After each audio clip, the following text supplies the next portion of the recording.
Outlook की team आज पहुंची बर्रा के जाने माने कोचिंग सेंटर गाइडेंस एकेडमी में, जहां हमारी संवाददाता नेहा ने की वहां के टीचर और कुछ बच्चों से खास बातचीत। तो देखिए आप भी। नमस्कार दोस्तों, मैं नेहा श्रीवास्तव और आप देख रहे हैं न्यूज़ आउटलुक। इस समय हमारी टीम आ पहुंची है बर्रा बाईपास पे स्थित गाइडेंस एकेडमी में, जहां के संस्थापक मिस्टर मनोज सिंह यादव जी हमारे साथ मौजूद हैं। सबसे पहले यहां पे संस्थान में जो बच्चे बैठे हुए हैं उनका कहना है कि पहले आप हमारे बच्चों से बात करें, उसके बाद हम आपसे बातचीत करेंगे। कहते हैं बच्चे ही इस देश का जीर्णोद्धार है और ये बच्चे ही जो समाज को, संस्था को जिन्होंने बना रखा है। आइए मिलकर बातचीत करते हैं गाइडेंस एकेडमी बर्रा में उपस्थित बच्चों से कि क्या है जो उन्हें इस कोचिंग तक खींच के लाया है और कैसा उनका अनुभव है इस कोचिंग में पढ़ के। हेलो सर, आपका क्या नाम है? विनीत यादव। विनीत यादव जी। सर, आप किस चीज़ का इस समय बैच आपने ज्वाइन किया हुआ है? एसएससी जीडी का। एसएससी जीडी का। तो कैसी प्रिपरेशन चल रही है आपकी? अच्छी प्रिपरेशन चल रही है। और आपको यहाँ पे जो फैकल्टी पढ़ा रहे हैं उनका पढ़ाने के तरीके में क्या कुछ कमी लगती है, आपको परफेक्ट लगता है? परफेक्ट लगता है। परफेक्ट लगता है। कितना टाइम हो गया पढ़ते? 4-5 महीने हो गए, 5 महीने। 4-5 महीने हो गया। अच्छा, आइए यहाँ पे कुछ गर्ल्स भी बैठे, उनसे पूछते हैं कि hello ma'am, what is your name? My name is Shail Sharma. Shail. अच्छा, आप मुझे ये बताइए कि यहाँ पे जो कोचिंग का फीस स्ट्रक्चर है, आपने अच्छा कहीं और पढ़ने से पहले, यहाँ के पहले कहीं और आपने चेक किया कि नहीं किया? सर मैम किया मैंने, बट मुझे आज मेरा फर्स्ट डे है। मैंने जीएस पढ़ी, मुझे बहुत अच्छे से समझ में आई। ओके। Yes ma'am. अच्छा, it is a very good thing that it is the first day of the girl. इनका पहला दिन है और इन्हें बहुत अच्छा सेटिस्फैक्शन मिल रहा है, बहुत अच्छी बात है। मैम, आपका क्या नाम है? सौम्या शुक्ला। सौम्या जी। अच्छा, ये बताइए कितना टाइम हो गया यहाँ पढ़ते आपको? 6 मंथ हो गए। 6 मंथ्स हो गए। और कैसा आपका एक्सपीरियंस है? बहुत अच्छा। बहुत अच्छा। अच्छा, आपको यहाँ पे सबसे ज़्यादा किस सब्जेक्ट को पढ़ने में मज़ा आता है? Polity. Polity ji. Oh, very good. Ma'am, what is your name? Amita Mishra. Amita ji. अच्छा, आप किस चीज़ का यहाँ पे बैच ज्वाइन किया हुआ है? यूपीएसआई। यूपीएसआई। क्या आपने कभी यहाँ पे कानपुर में बाकी किसी अदर कोचिंग से यहाँ पे कोई कंपैरिजन, आपको डिफरेंस मिलता है? अभी तो यहीं ज्वाइन किया, तो अच्छा मतलब एक्सपीरियंस है यहाँ का मेरा। Okay okay. यहाँ पीछे कुछ बॉयज भी बैठे हैं, आइए इनसे पूछते हैं। हेलो सर, आपका क्या नाम है? अश्वनी कुमार। अश्वनी जी। अच्छा अश्वनी जी, बताइए आपने किस चीज़ का बैच ज्वाइन किया हुआ है? SSC GD. SSC GD. कैसा एक्सपीरियंस है इस कोचिंग में? अच्छा है। अच्छा एक्सपीरियंस है। Yes. ये बताइए बाकी कोचिंग के मुकाबले यहाँ का फीस स्ट्रक्चर आपको कैसा लगता है? महंगा है या नॉर्मल है या बहुत रिलायबल है? नहीं, बिल्कुल सही है। बिल्कुल सही है, बराबर है। सर, आपका क्या नाम है? आदित्य। आदित्य जी। किस चीज़ का बैच आपने ज्वाइन किया है? UP police. यूपी पुलिस का। और सबसे अच्छा कौन सा सब्जेक्ट पढ़ने में लगता है यहाँ पे? अरिथमेटिक। अर्थमेटिक। जी। कौन पढ़ाता है अर्थमेटिक? अरिथमेटिक्स प्रशांत सर। प्रशांत सर। ओके सर, आपका नाम? अमित कश्यप। अमित जी। किस चीज़ का बैच ज्वाइन किया है? पुलिस। यूपी पुलिस का। ओके, तो बाकी कोचिंग के अलावा यहाँ पे कुछ डिफरेंस है, कुछ स्पेशल है, बताएं। स्पेशल, बहुत स्पेशल है। क्या चीज़ डिफरेंस लगता है? काफ़ी जी टीचर अच्छे हैं सारे, मतलब फैकल्टी फैकल्टी अच्छी है। तो इन सभी स्टूडेंट्स का कहना है जब से वो यहाँ पढ़ रहे हैं, यहाँ पे जो सेटिस्फैक्शन लेवल उनका है वो बहुत अच्छा है, और क्योंकि यहाँ की जो फैकल्टी है वो बहुत अच्छी है। आगे भी हमारे पास कुछ गर्ल्स मौजूद हैं, उनसे पूछते हैं। हेलो मैम, आपका क्या नाम है? कीर्ति वर्मा। कीर्ति जी, प्लीज़ थोड़ा अपना कैप पीछे कर लें तो इजीली हम बात कर पाएंगे। हाँ मैम, किस चीज़ का बैच ज्वाइन किया है? एसएससी सीजीएल का। सीजीएल का। अच्छा, हम देख सकते हैं डिफरेंट कैटेगरी के स्टूडेंट्स यहाँ अवेलेबल हैं। और आज प्रेजेंट टाइम में किस चीज़ का बैच चल रहा है? SSC GD. एसएससी जीडी का। कौन सा सब्जेक्ट पढ़ रहे हैं अभी? पॉलिटी। पॉलिटी पढ़ रहे हैं। तो आप बताइए मैम, कितना टाइम पढ़ते हो गया यहाँ पे? हमें 2 साल हो गया। 2 साल हो गया। जी। सेटिस्फैक्शन लेवल एकदम 100% है? बहुत अच्छा है। बहुत अच्छा है। बहुत अच्छा है। So is there any difference between other coaching and this coaching? नहीं, कोई कंपेयर नहीं कर सकता है, और सर की तो कोई भी कंपेयर नहीं कर सकता। Oh, it's a very good thing. She said that there's no comparison between other coaching and this coaching because her sir, Mr. Manoj Singh Yadav ji, he is the best teacher. Okay, very nice. Ma'am, आपका क्या नाम है? गायत्री सिंह। गायत्री जी। किस चीज़ का batch आपने join किया है? SSC GD. SSC GD. कैसा एक्सपीरियंस है यहाँ पे? बहुत अच्छा है। बहुत अच्छा। कितना टाइम हो गया पढ़ते? 8 महीने हो गए। 8 महीने हो गए। अभी तक किसी एग्जाम को आपने दिया? एसएससी सीजीएल का दिया था। तो कैसा परसेंटेज रहा? अच्छा रहा। अच्छा रहा। ओके मैम, आपका क्या नाम है? रोशनी गौतम। रोशनी जी, किस चीज़ का आपने बैच ज्वाइन किया है? SSC GD. जीडी का। कितना टाइम हो गया? 2 मंथ हुए हैं। 2 मंथ्स हुए हैं। तो सेटिस्फैक्शन लेवल कहाँ तक है? 100% है या कुछ कम है? हाँ 100%। 100% है। Very nice. यहाँ पे स्टूडेंट से हमने बात की और देखा कि इन सभी बच्चों का, जितने भी स्टूडेंट्स यहाँ पढ़ रहे हैं, कोई यूपी पुलिस का है, कोई एसएससी जीडी का है, कोई सीजीएल की प्रिपरेशन कर रहा है, but there is one thing among all of them, that is the best institute, that Barra guidance academy. And they all said that कि जो सर है, यहाँ की जो फैकल्टी है वो दी बेस्ट है। Even the fee structure is also very nice. Am I correct all of you? Okay, thank you everyone. Thank you very much. नमस्कार दोस्तों, आज हमारे कार्यक्रम एजुकेशन आउटलुक में हमारे साथ मौजूद हैं शहर के नामी अध्यापक मिस्टर मनोज सिंह यादव जी, और साथ में मौजूद हैं सुनील भैया जी, जो गाइडेंस एकेडमी जो कि बर्रा में स्थित है, वहाँ के संस्थापक व मैनेजिंग डायरेक्टर हैं। आइए मिलकर बातचीत करते हैं कि कैसे उन्होंने शिक्षा जगत में अपना योगदान दिया, क्या उनके एक्सपीरियंसेस हैं, कहाँ से वो आए हैं और किस तरह उनके मन में इस फील्ड में आने का विचार आया। आइए बातचीत करते हैं मनोज सिंह यादव जी से। सर नमस्कार, आपका बहुत बहुत स्वागत है हमारे कार्यक्रम एजुकेशन आउटलुक में।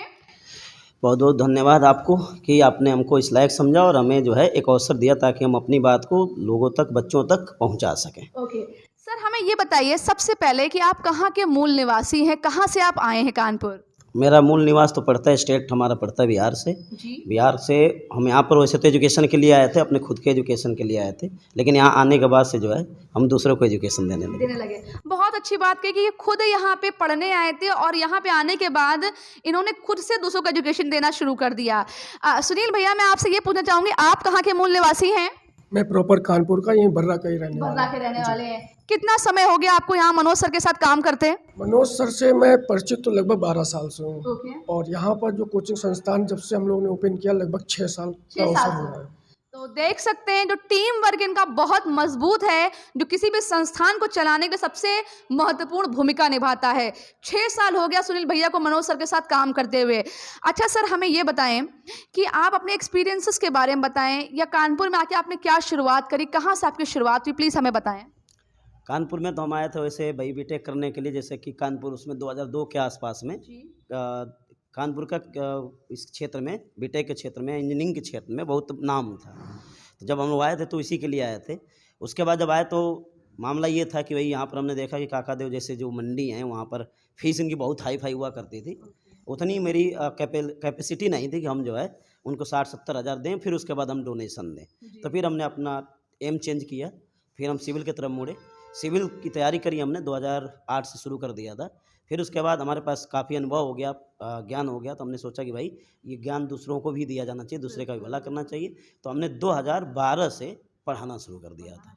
तब से लगातार अनुभव तो देख ही रहे हैं, 2022 हो गया, मतलब लगभग 10 वर्षों का लंबा अनुभव है पढ़ाने का। तो देख सकते हैं जब सर यहाँ आए थे तो वो बीटेक करने के उद्देश्य से आए थे, लेकिन उन्होंने कहा कि हमारी पॉकेट जो थी अलाउ नहीं करी थी कि मैं इतना फ़ी काकादेव जैसी कोचिंग मंडी जो जिसे बोला जाता है, मैं वहाँ इतनी फ़ी पे कर पाऊँ और मैं पढ़ पाऊँ। तो क्योंकि संसाधन पूरे नहीं थे तो उन्होंने संसाधन को अपने आगे रोक बनने नहीं दिया, बाधा बनने नहीं दिया। उन्होंने अपना एम को थोड़ा सा बदला और वो दूसरे फील्ड में पहुंच गए और उन्होंने शिक्षा ग्रहण भी करी साथ में और दूसरों को देना भी शुरू कर दिया। बहुत अच्छा सर। अच्छा सर, हमें ये बताएं कि आपके संस्थान में किस किस विषय की कोचिंगें दी जाती हैं? तो हमारे यहाँ लगभग जितने भी कॉम्पिटिटिव एग्ज़ाम हैं लगभग सबकी दी जाती है, जैसे कि सुपर टेट है या टीटी हो गया, सेंट्रल टेट हो गया, पुलिस हो गया, एसआई हो गया, जीडी जैसे एग्ज़ाम हो रहे हैं, पीटी जैसे एग्ज़ाम हो रहे हैं। कुल मिला के ऑल वनडे एग्ज़ाम जो होते हैं, बैंकिंग सेक्टर को छोड़ करके लगभग सारे एग्ज़ाम की तैयारी हम प्रिपरेशन कराते हैं इसमें। तो देख सकते हैं अगर बैंकिंग सेक्टर को छोड़ दिया जाए तो उसके अलावा अदर ऑल द एग्जामिनेशंस की तैयारी ये करा रहे हैं। अच्छा सुनील भैया, हमें आप ये बताएं, यहाँ पे तो कोई बच्चा आता है तो उसका एडमिशन लेने का क्या प्रोसीजर है, प्लीज़ हमें बताएं। देखिए, पहले तो उस बच्चे को संपूर्ण जो जिस चीज़ की वो तैयारी करने आ रहा है, तो पहले तो उसको विधिवत उसको जानकारी दी जाती है बहुत अच्छे से। उसको पूरा एक एक चीज़ बताना होता है कि कैसे क्या पढ़ना है, क्या कैसा सब कुछ सिस्टम। उसके बाद उनका एडमिशन प्रोसेस होता है, उसमें अपना फीस सबमिट करता है। और बहुत मिनिमम फीस हम लोग रखते हैं कि मतलब छात्रों के हित में ही रहे। हम लोग का तो आना जाना लगा रहेगा, उससे कोई मतलब नहीं। छात्रों के हित के लिए हम लोग विशेष ज़्यादा मतलब हम लोग पूरा जोर इसी पे देते हैं कि छात्रों का किसी प्रकार से अहित नहीं होना चाहिए। तो कितनी अच्छी बात है इन्होंने कही, जब छात्र यहाँ आते हैं तो उनको पूरी जानकारी दी जा सकती है, दी जाती है पर्टिकुलर सब्जेक्ट से रिलेटेड या पर्टिकुलर कंपटीशन से रिलेटेड जो भी होता है। और जो फीस है वो बहुत ही रिलायबल है कि किसी भी छात्र को परेशानी ना हो उस फी को भुगतान करने में। सर ये बताएं, क्या डेमो क्लास देने का कोई प्रावधान है यहाँ पे? हाँ, डेमो देते हैं, उसमें कोई दिक्कत नहीं कि भाई बच्चा जब पहली बार आता है तो उसके दिमाग में एक भय पड़ा रहता है। जो पुराने बच्चे हैं उसे कोई दिक्कत नहीं, पुराना बच्चा तो हमारा किसी ना किसी सिलेक्टेड कैंडिडेट के थ्रू आता है, तो वो तो बिना पूछे कहता है सर जी ये पैसा लो, एडमिशन करो, हमें पढ़ाओ। डेमो का हमें कोई ज़रूरत नहीं। लेकिन जो न्यू बच्चे होते हैं, न्यू कमर्स होते हैं, तो उनको लगता है कि नहीं हमें डेमो लेना चाहिए, तो हम उनको सीधा सीधा कह देते हैं डेमो 3 दिन 4 दिन तुम्हें जितना लगे ले लो। उसके बाद जब तुम्हें लगे कि हम सेटिस्फाई हैं, हमारा टीचर तुम्हें पढ़ा तो पढ़ो, फीस जमा कर दो। ज़्यादा दिक्कत है तो 15 दिन में तुम्हें लगे कि हमारा जो हम जिस इच्छा से आए थे, जो आशा लेके आए थे नहीं पूरा हो रहा, तो हम तुम्हारा पेमेंट भी वापस कर देंगे। इस तरह से हम लोग सिस्टम देते हैं उनको। तो हम देख सकते हैं जो भी यहाँ पे लोग हमारे साथ मौजूद हैं, सर और सुनील भैया दोनों लोगों का कहना है कि कोई भी यहाँ पे मनी माइंडेड पर्सन नहीं, ना ये मनी ओरिएंटेड ये संस्थान है। बच्चा आके पढ़ता है, 2 दिन 3 दिन डेमो लो, और 2 दिन 3 दिन सेटिस्फैक्शन अगर नहीं मिल रहा तो आप 15 दिन तक का डेमो लीजिए, और अगर आपने फ़ी दे भी दी है तो वो रिटर्न करने की स्थिति में भी है, रिटर्न कर दी जाती है। बहुत अच्छी चीज़ है। और सर हमें ये बताएं, आपके संस्थान में अभी तक का मैक्सिमम स्कोर क्या रहा है एस्टेट में? एस्टेट में लगभग 134 के आसपास में हमारा रहा है। अच्छा। और सेंट्रल टेट में भी लगभग सेंट्रल टेट में भी हमारा इसे 132 से 134 तक का सिस्टम रहा है। मतलब लगभग एग्ज़ाम में हाईएस्ट लगभग रहा है यहाँ पे। सिलेक्शन के रेशियो में सुपर टेट में तो जो बच्चे देख रहे होंगे या जो सुनेंगे या देखेंगे वो भी जानते होंगे। बहुत सारे कोई भी आप डाइट चले जाए, हमारा तो सीधा एक एग्जाम्पल होता है कि कानपुर के आसपास में जितनी भी डाइटें हों वहाँ पे आप चले जाइए, जितनी भी नई नियुक्तियाँ हुई हों, चाहे 68,500 में हो, चाहे 69,000 में हुआ हो, वो कहीं ना कहीं बच्चा हमसे पढ़ा ज़रूर होगा। जिसको जानना हो हमारे बारे में कि हमारी क्षमता क्या, हमारी कैपेसिटी क्या है, तो ये पूरे केवल डाइटों पे घूम आए, एक बार पता करें कि वो किस सेलेक्ट हुआ है तो किसके थ्रू हुआ है। यदि कानपुर का बच्चा है तो हमसे पढ़ा ज़रूर होगा, हमारे संस्थान से कहीं ना कहीं वो जुड़ा ज़रूर होगा। बहुत उम्दा बात की इन्होंने कहा कि मतलब एक कॉन्फिडेंस लेवल आप देख सकते हैं। सर का कहना है कि जो अगर आपको पता करना है कि कोचिंग की क्षमता क्या है या उनकी क्षमता क्या है, तो आप किसी भी डाइट में जाके पता करिए कि जो बच्चे सिलेक्शन पा के नौकरीकरण में से कितना प्रतिशत बच्चा यहाँ का पढ़ा बच्चा, मनोज सर से पढ़ा बच्चा है। बहुत अच्छी बात है सर। सर हमें आप ये बताएं कि जैसे एग्ज़ाम्स, मैंने आपके बारे में पर्टिकुलर सुना है कि मनोज सर कभी थकते नहीं हैं। 1-2 घंटे तो बहुत नॉर्मल सी बात है, 7-7 घंटे, 12-12 घंटे, कभी कभी मौके पड़ने पे आपने 14-14 घंटे कंटिन्यू पढ़ाया है, कभी ऑनलाइन ऑफलाइन बराबर चलती रही।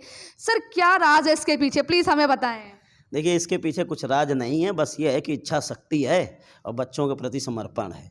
रही बात एनर्जी बनाए रखने के लिए, तो ये है कि हम जो चीज़ों के मतलब खाते रहते हैं, सही से सब बच्चे जानते हैं कि मनोज सर को सबसे ज़्यादा प्रिय छेना है।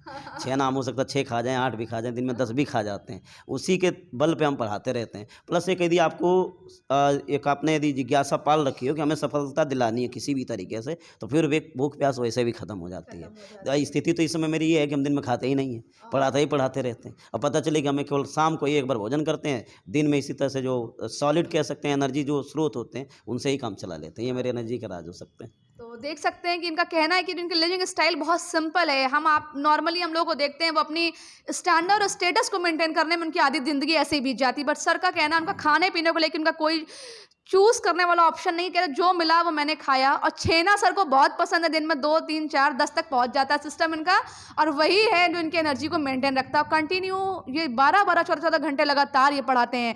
बहुत अच्छी बात सर। और सर हमें अच्छा ये बताएं कि जैसे जो बच्चा आपके जो कोचिंग का नाम है गाइडेंस एकेडमी, कैसे आपके मन में आया कि इसका नाम गाइडेंस ही क्यों रखा जाए? अब गाइडेंस में मामला ये होता है कि भाई अब टीचर हैं हम लोग, शिक्षक वर्ग से जुड़े हुए हैं, तो सिंपल सी बात है कि हम लोग बच्चों को क्या करते रहते हैं, गाइड करते रहते हैं। तो हुआ कि भाई जब नामकरण की बात आएगी, तो नामकरण में बात आई तो उन्होंने सीधा सीधा रख दिया कि भाई इसको हम लोग गाइडेंस नाम कर देते हैं, तो उससे चलने लगा इसमें। Because teachers are the leader, teachers बच्चों को लीड करते हैं, गाइड करते हैं। तो उसी ध्येय को अपने दिमाग में, मन मस्तिष्क में रख के सर ने इस कोचिंग का नामकरण गाइडेंस एकेडमी रखा। बहुत अच्छा सर हमें ये बताइए कि जैसे बच्चे आपके आते हैं और अदर कोचिंग में क्या होता है, यहाँ की कोचिंग में क्या होता है, तो what is the difference between other coaching and this coaching? आपको क्या लगता है, क्या अंतर है जो बाकी कोचिंग और इस कोचिंग में है, ये क्या बेहतर आप कर रहे हैं बाकी जगह से? देखिए बेहतर का तो एक तो पहले आपको हमने बता दिया लंबा अनुभव 10 वर्षों का अनुभव है। हो सकता है कि यहाँ आसपास में जितनी कोचिंगें खुली हों वो हमारे सामने ही खुली हों या हमें देख के खुली हों या हमसे प्रेरणा लेके खुली हों, दोनों चीज़ें हो सकती हैं। तो एक तो सबसे बड़ी बात है कि हमारे पास अनुभव लंबा है, जितनी टीम में लोग जुड़े हुए हैं कुछ तो हमसे भी ज़्यादा अनुभवी हैं।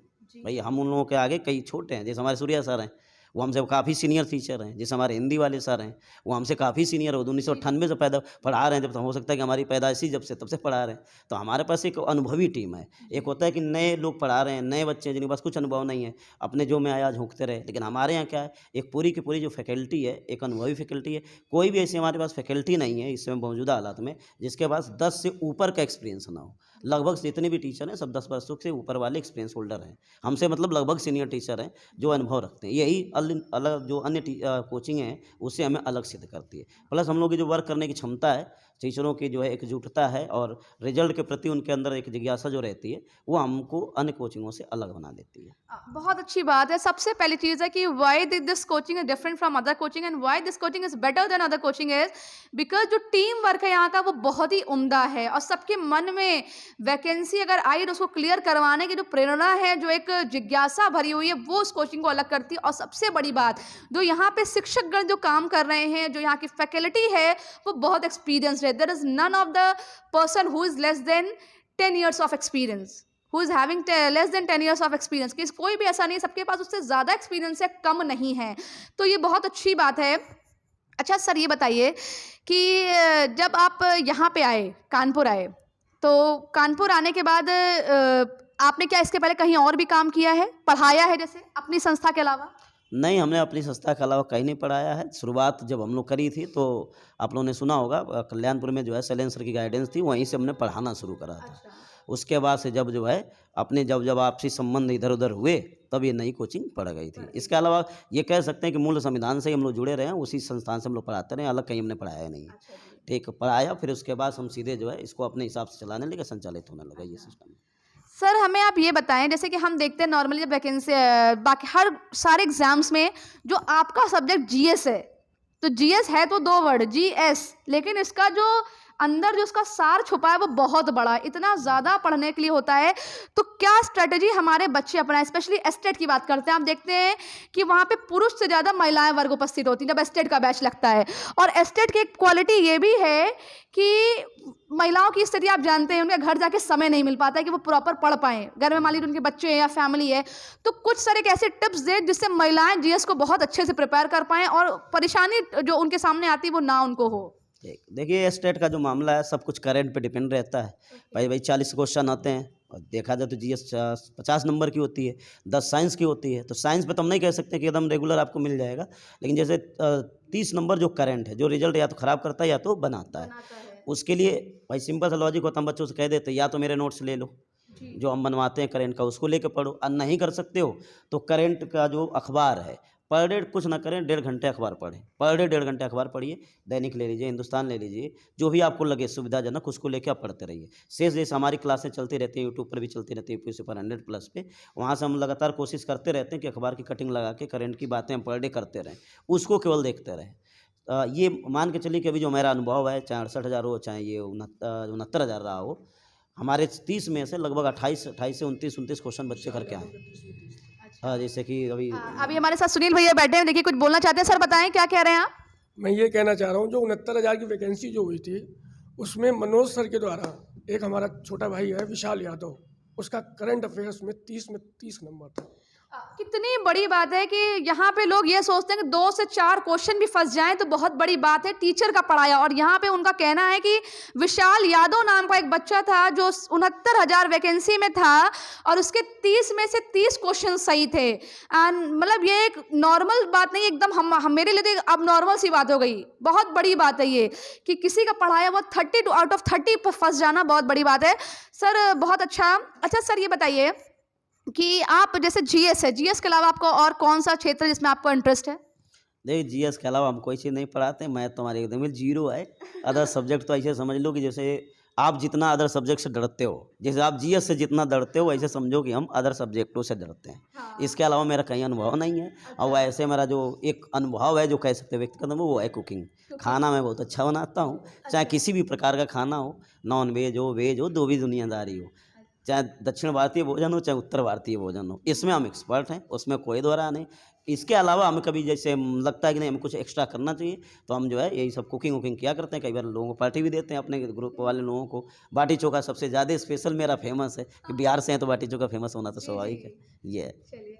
अच्छा सर, ये बताइए जैसे आपके यहाँ जो बच्चे पढ़ने आते हैं, ठीक है, अब वो बैच में पढ़ रहे हैं, आप पढ़ा रहे हैं, आप तो खुद ही संस्थापक हैं, उन्हें दिक्कत भी आपसे बता दिया, सामने बोल दिया, लेकिन जैसे मान लीजिए अदर सब्जेक्ट कोई पढ़ाता है, हिंदी का कोई टीचर, इंग्लिश का कोई पर्टिकुलर टीचर है, और उस सब्जेक्ट में बच्चे प्रॉब्लम फेस कर रहे हैं, उन्हें दिक्कतें आ रही हैं, तो वो बात आप तक कैसे पहुँचती? क्या कोई फीडबैक सेशन रखते हैं, बच्चे आपको डायरेक्ट कॉन्टेक्ट करते हैं या ऑफिस में आके बताते हैं?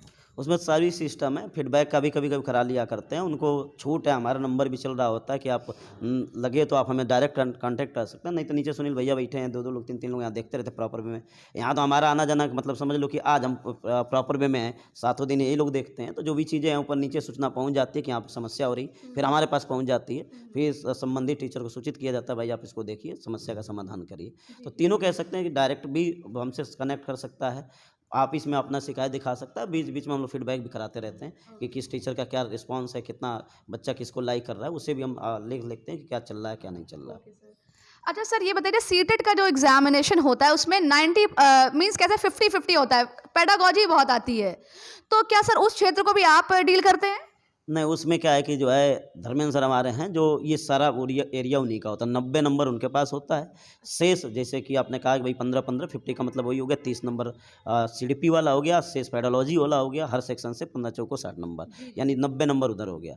अदर सब्जेक्ट में जैसे 15 नंबर का ईवीएस है वो हम पढ़ाते हैं, और जैसे अभी आपको हमने बताया सेंट्रल सुपर टेट में जैसे 30 में 30, वैसे वहाँ पर भी स्लोगन चलता है कि आपको ईवीएस में 15 में 15 100%। अभी जो पेपर हुए हैं उसमें भी वही रिस्पांस है कि 15 में 15 मिल रहे, कोई दो राय नहीं, आगे भी मिलते रहेंगे, वहाँ कोई समस्या नहीं। उसी तरह साइकोलॉजी में भी मेन रोल साइकोलॉजी का होता है, तो वहाँ पर भी हमारे जो धर्मेंद्र सर ने काफ़ी मेहनत करते हैं, दिन में 5-5 घंटे 4-4 घंटे क्लासेस चला करती हैं, ऑनलाइन चलती है ऑफलाइन चलती है। बच्चा यदि साथ देता तो आराम से 80-90 नंबर है तो ये मान के चलिए 75-80 के बीच में आना स्वाभाविक है। शेष अपने अपने सेशनों पर जैसे कि मान लीजिए हमारा हो गया मैथ हो गया, इंग्लिश हो गई, संस्कृत हो गई, हिंदी हो गई, तो ये लोग भी अपने लेवल पर वर्क करते हैं। वहाँ पैराग्राफ का पोर्शन ज़्यादा होता है और कुछ आधे ग्रामर पोर्शन होते हैं, तो उन चीज़ों को ये लोग अपने हिसाब से मैनेज कर देते हैं, वहाँ पर भी अच्छा रिस्पांस रहता है। मान के चलिए कि सेंट्रल टेट में भी औसत एवरेज हम नंबर की बात करें तो 105 से लेकर 115 के बीच में हमारे यहाँ बच्चा रहता है।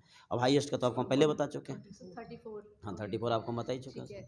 अच्छा सर, ये बताइए तो आप अभी आपने नाम लिया धर्मेंद्र सिंह यादव जी का, तो जहाँ तक मुझे जानकारी मिली है कि वो उनको आपने पढ़ाया भी, वो आपके शिष्य भी रह चुके हैं, तो क्या ये बात सत्य है? प्लीज़ हमें उनकी जर्नी आपके साथ बताएं।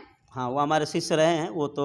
अब वैसे भी हमने आपको बता दें कि जो लगभग यहाँ पढ़ाने वाले जितने लोग हैं, या तो हमें फॉलो करते रहे होंगे या पहले हमसे कहीं ना कहीं पढ़ रहे होंगे, इसमें कोई दो राय नहीं है। शुरुआत की जितनी जो 2012 के बाद की जितनी पीढ़ियाँ तैयार हुई हैं वो कहीं ना कहीं हमसे पढ़ी ज़रूर हैं। और धर्मेंद्र सर भी जब हमारे पास आए थे तो उन्होंने जो है पुलिस एसआई की तैयारी करने आए थे, तो पहले पुलिस एसआई की तैयारी करी, बीएड कर लिया, तो फिर वो सेंट्रल टेट की तैयारी करने लगे। फिर उसके बाद चूँकि भाई जब बच्चा लंबे समय तक जुड़ता है तो जुड़ ही जाता है। फिर टैलेंटेड तो थे अपने हिसाब से, उन्होंने अपने आप को जो है एक होता है कि अपने आप को प्रूफ करना, अपने आप को बनाना।